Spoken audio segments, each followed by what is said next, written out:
Hi guys, today's vlog meron na naman tayong natapos na native products. Ito ay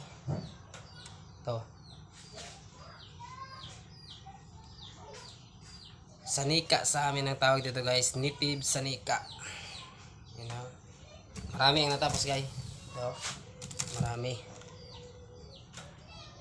Almost order kasi ito, so mga 10 pieces yan o. Yan guys, pwede dito ilagay yung mga tulad ng prutas, ini mga pagkain. Lagyan mo lang to ng dahon guys, yan, hindi pa to mababasag, hindi pa delikado. And thank you, and please support me and follow my Facebook for more content. Thank you, God bless.